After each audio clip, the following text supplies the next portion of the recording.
Täna on meil käes taas kord tegutsemisamps. Me muutsime pealkirja ka ära, et enam ei ole AI amps, vaid on tegutsemisamps, sest et see fookus kui selline on ikkagist asjade ärategemisel.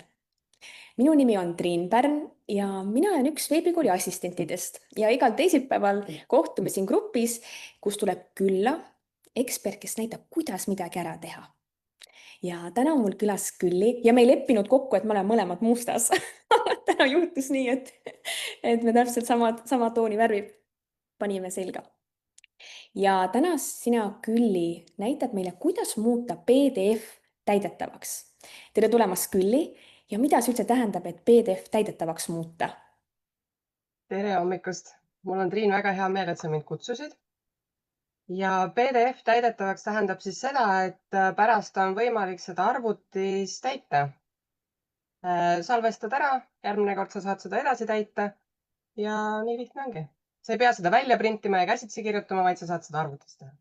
Oi kui põnev. Ja enne kui me asume asja kallale, siis Külli, räägi natuke lähemalt endast. Ma tean seda, et sina tervitad meid täna Saaremaalt. Ja mina elan keset Saaremaad, nüüdseks juba 12 aastat. Ja tänaseks päevaks ma siis tegutsen virtuaalse assistendina. Et oktoobris saab 2 aastat. Ja, ja Kuidas sa leidsid tee virtuaalse assisteerimiseni?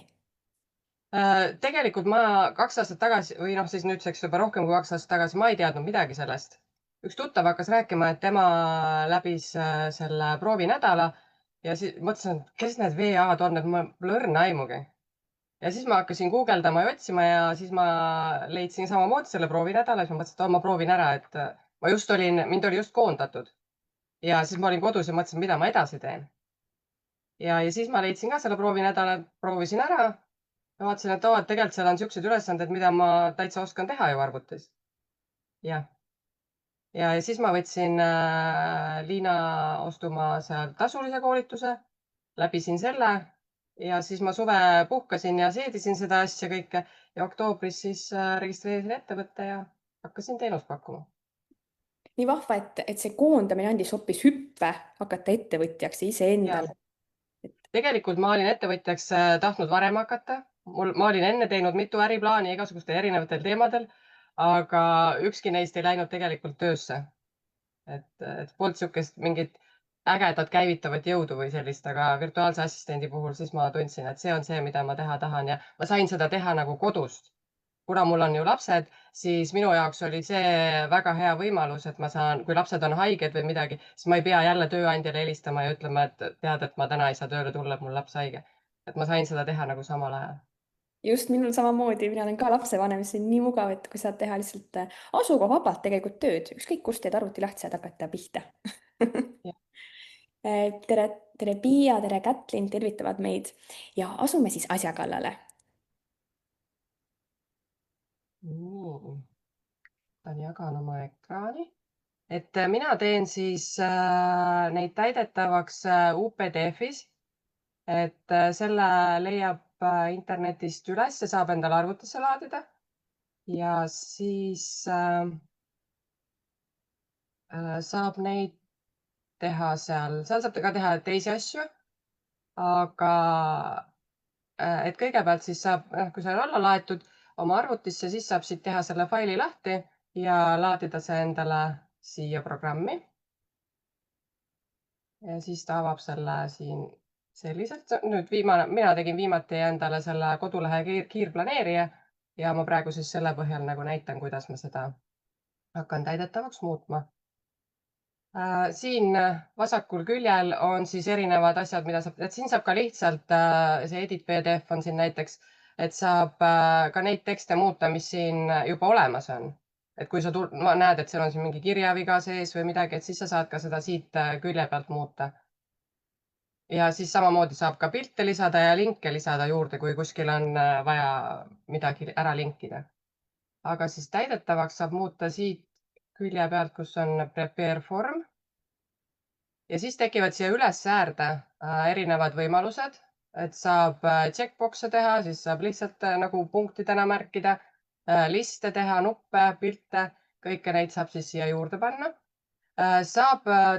Mina teen käsitsi põhimõtteliselt neid.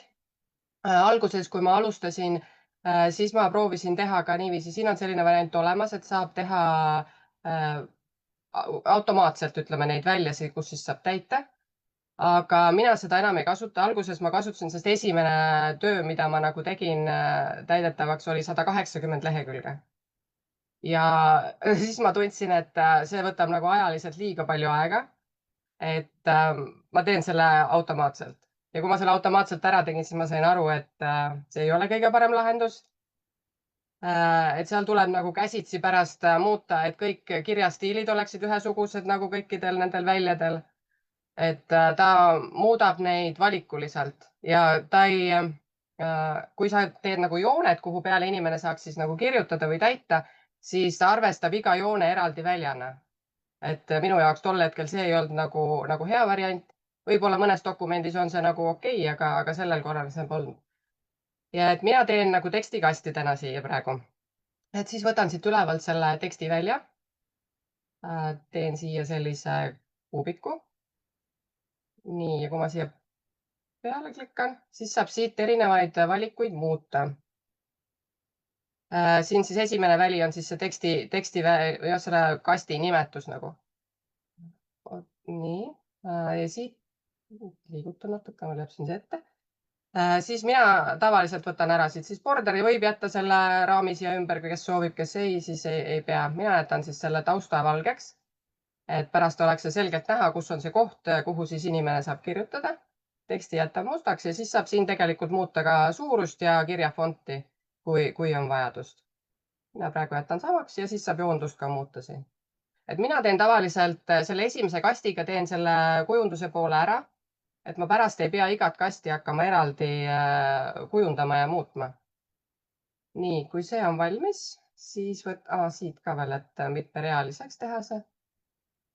Nii, ja siis on mul esimene kast on valmis ja mina teen Ctrl+C, Ctrl+V-ga siis võtan sellesama kasti, tõstan ta siia järgmisesse välja ja muudan ära siit välja nimetuse. Sest igal kastil peab olema oma nimetus, sest vastasel juhul ta täidab kõik kastid ühtemoodi. Et iga väli peab olema oma nimetusega. Ja niimoodi Ctrl+C, Ctrl+V-ga saab põhimõtteliselt täita kõik nad ära. Siit tuleb siis järgmisele lehele.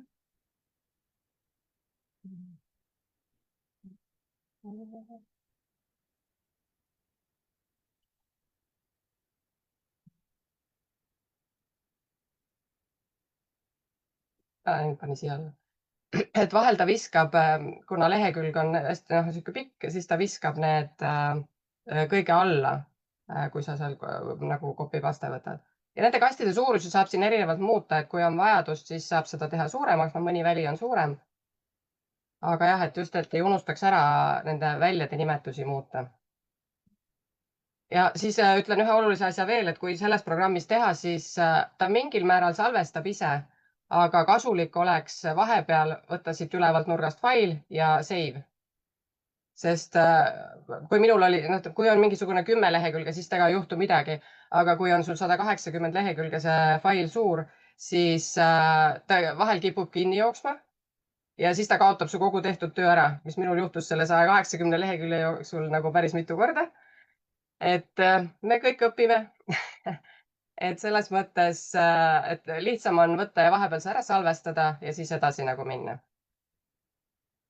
Nii, et neid kaste jah, siis saab siit järjest teha ja täita. Ja siis siin üleval paremal on veel preview, et siis sa saad nagu näha ka, et kas ta sul siia kirjutab midagi.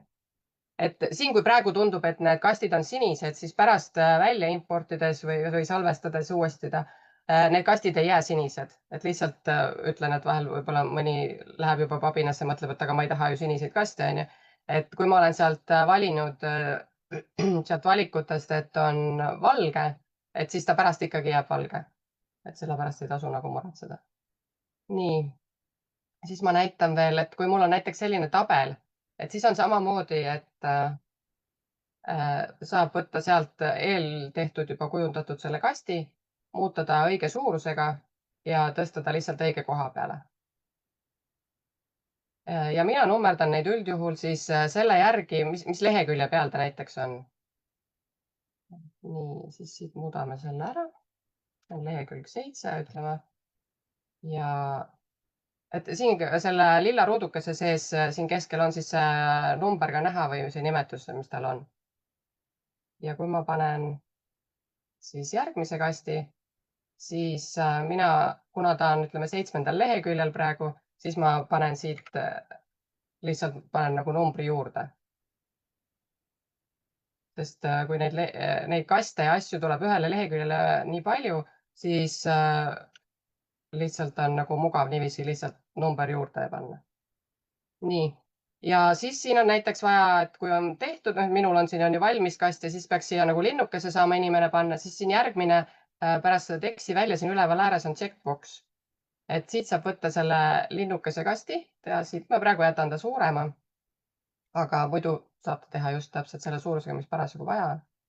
Ta on jälle samamoodi borderi maha, jätan tausta valgeks ja ta on mul olemas. Praegu ta lihtsalt näite jaoks, ma jätan ta selle suurusega.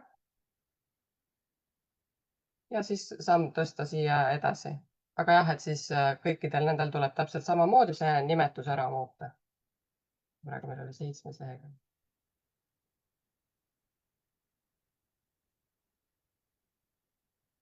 Nii. Et jah, et kõiki need, kus on vaja linnukesed teha, et siis need ära muuta. Et jah, neid saab teha erineva suurusega siis. Siit ka veel.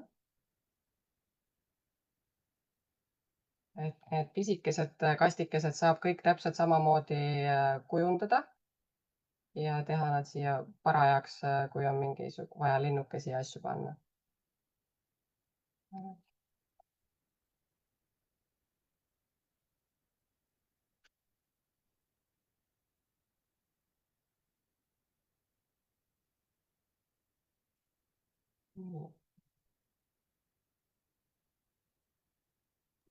see on nii mugav, et seal saab ise lisada need checkbox'id juurde, et ma mõtlesin, et selle peab varasemalt ära tegema, aga et siin on Ei, lisafunktsioone. ja siin saab, need kastikesed saab ise, mina ei olegi nagu teinud sellepärast neid siia ette, et kui nagu siia programmi tuled, et siis sul on ikkagi, no näiteks praegu mul on siin juhtunud mingisugune imelik rida siia, mida ma alguses võib-olla tähele ei pannud, siis selle ma saan ka siin ära võtta. Et võtan siit vasakult küljelt, võtan edit PDF ja lähen siia peale lihtsalt. Praegu ma võtan, kustutan ta ära. Muidu ma saan sellega tõsta nagu õigesse kohta, kus mul parasjagu vaja on. meil tuli ka üks küsimus, et Greta küsib, et mida saab, ei saa teha tasuta versioonis. Et mida näiteks Tasuta versioonis, seda saab sealt täpselt ka vaadata nende seal kodulehe pealt, aga tasuta versiooniga on see, et ta paneb sulle selle vesimärgi ja need vesimärgid ei ole siuksed õrnad väikesed, vaid ta paneb ikka lehe üles äärde ikka siukse suure korraliku siukse jälje, onju. Et kui sa teed nagu enda jaoks ja sul ei ole vaja seda kuhugi edastada või midagi, et siis see ei ole võib-olla probleem. Aga et kui sa tahad nagu ametlikult kasutada või müüa mingisugust PDF-i pärast, et siis oleks vaja tasulist. ma panen siia kommentaariumisse lingi, kus saab täpselt näha, et mis sealt võrrelda saab. Jah, Eve, kodulehel on meil see olemas. jah, Eve küsib, et kas seal on mingi võimalus joondada kaste vasakult ülevalt? Sa praegu täpsustan, et kas nagu neid kaste või mis või neid loendamise täppe või mida ta täpselt mõtleb? Eve saab meile kirjutada siia. Sest joondusega üldiselt väga hea siin see lood ei ole, et noh, kui siit, siin praegu siit teise peale, et need tuleb üldiselt ise nagu selliselt paika panna, et nad oleksid niiviisi nagu ütleme eelmise kastiga siis õigesti, kui siin on nagu seda mõeldud praegu. Et kui ma siit valin, ütleme 2 kasti korraga, siis neid ei saa nagu selliselt joondada või vähemalt ma ei ole, pole vaadanud siin varem aga jah, ma ei näe seda praegu seda võimalust. Eve saab täpsustada et enne küsimust siia, siis saab hiljem ka jah, vastata. et kui teha, ütleme näiteks, kui siin on need checkbox'id, siis neid kopeerida saab mitmekesi küll. Et kui ära märkida, siis Shifti all hoiad, siis Ctrl C ja Ctrl V, siis ta võtab nagu 2 kasti korraga kopib. Et kui on nagu mingid pikemad, nii nagu siin mul on ju mingi 4 või 5 kastikest, et kui sa oled nüüd ühes kohas nagu paika pannud, ilusti ära joondanud, siis sa saad need kopida teise koha peale ja saad seal samamoodi need kastikesed, aga lihtsalt nimetused tuleb ära vahetada, et see on hästi oluline. nii vahva, lisaks Evele on meil väga usin küsija Greta, tal tuli veel üks küsimus, et kas sa oled testinud ka muid programme, et kas see on näiteks siis parim nendest? Mina jäin selle juurde, sellepärast et siin oli see automaatne, see programm, et ma sain need kastikesed valmis teha enne, mida ma pärast sain aru, et see võib-olla ei ole kõige parem. Aga tollel hetkel, kui mina neid otsisin, seda õiget programmi, siis minul, kui ma ise nagu mingisugust PDF-i tahan nagu enda tarbeks kasutada, siis mul on arvutis ka PDF-X. Et mina kasutan seda, kui ma lihtsalt tahan nagu täita mingisugust PDF-i. Et selliste täidetavate väljade jaoks ma kasutan seda, aga kui ma tahan oma tarbeks, jah, siis on PDF-X mul arvutis. Neid programme on tegelikult mitmeid, aga jah, ma ei leidnud, kui ma otsisin, siis ma sellel hetkel ei leidnud ühtegi, mis nagu automaatselt need väljad kõik ära märgistaks. Sest sellel hetkel mul oli seda vaja, et 180 lehekülge kõik ruttu saaks tehtud.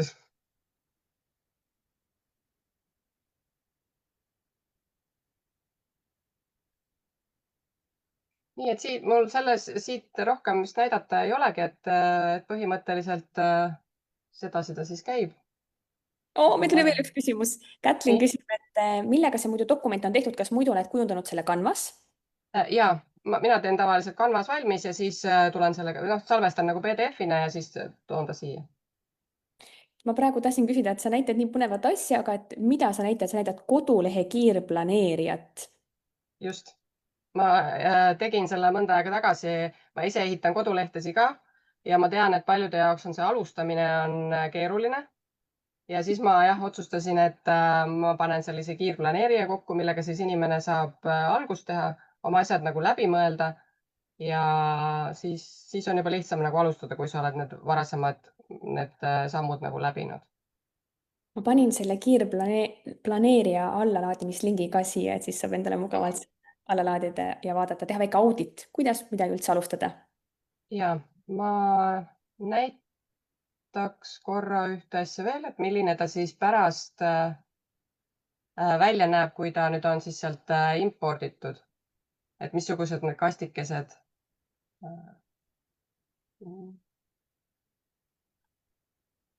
Et siis jäävad põhimõtteliselt sellised valged kastid, kuhu saab siis sisse kirjutada. Et selle tooni ma sain aru, et sa ise valida, mida sa soovid. Ja mina panin selle valge praegu, et linnukesed siis saab ka. Et põhimõtteliselt saab tegelikult need teha kastid ka läbipaistvad. Aga mina nagu vaatasin seda, et osades kohtades, et oleneb sellest, millise brauseriga sa selle pärast avad. Et osades brauserites ta seda läbipaistvat näitab ikkagi natukene sellise sinisena. Et mina olen sellepärast jäänud nagu sellise valge või beeži juurde, et siis on nagu ilusam kuidagi. Ja tänapäeval on ju nii palju neid selliseid väljakutseid, kus inimesed või noh, koolitajad jagavad siis mingit töövihikut ja see ongi nii mugav, kui see on ära täidetav. Kui keegi nüüd kuulab siin ja mõtleb, et tal on täpselt sedasama asja vaja, aga ta ei taha ise nokitseda, kas sul külli mahub ruumi, kas sul on ruumi uute klientide jaoks? Ma peaks ütlema, et hetkel on, et suvi on vist selline aeg, et kui inimesed nagu paljud puhkavad ja et praegu mul on aega ja kuna hetkel on mul ka koolist puhkus, siis hetkel mul on aega, jah. See ongi hea just sügiseks juba ette valmistuda. Ja, et kui sa juba tead ette, et sa sügisel, ütleme septembris tahad alustada mingisuguse uue asjaga ja sul on vaja töövihikut või mingit täidetavat dokumenti, siis jah. Või üldse ükskõik milliste asjade ettevalmistusega, et siis praegu on hea aeg. Ja lisaks oli sinu üheks meelistegevuseks tegelikult ka fotograafia ja natuke ka videotöötlus, pilditöötlus. Ja fotograafia ma avastasin enda jaoks umbes 4-5 aastat tagasi tõsisemalt ja mulle väga meeldib pildistada. Et käisin mingi aeg ka siis fototöötluskoolitusel ja sealt siis mu pisik alguse sai ja siis ma läksin nüüd nüüd on teine aasta nüüd lõppes, et käin koolis, õpin liikuva graafika kujundust, kus siis tuli juurde ka siis videotöötlus ja üldse selliste asjade animeerimine ja liikuma panemine. Et nüüd on see ka see valdkond, mis mulle nagu väga huvi pakub. Kui vahva, nii mitmekülgne oled külli. No peab olema. Et ma panin siia Külli kontaktandmed ka tema kodulehe, et kui vajad abi, siis Külli meeleldi aitab. Aitäh, Külli, et sa võtsid aega ja tulid, näitasid meile, kuidas seda PDF-i ise teha ära. Ja aitäh meie usinatele küsijatele. Täna tuli nii palju küsimusi. Ja kui sul veel tekib hiljem küsimusi, siis kindlasti jäta siia kommentaari, et Külli tuleb ja vaatab ja vastab ja ükskõik, kas sa vaatad seda nädala pärast, siis jäta ikka enda küsimus. Facebook mingil hetkel kustutab siit grupist need õpijampsud ära, aga ma loen kõik õpijampsud veebikooli YouTube'i kanalile, nii et sealt saab ikka neid uuesti üle vaadata. Aitäh, et sa tulid kuulama ja mõnusat suve jätku! Aitäh ja kohtumist!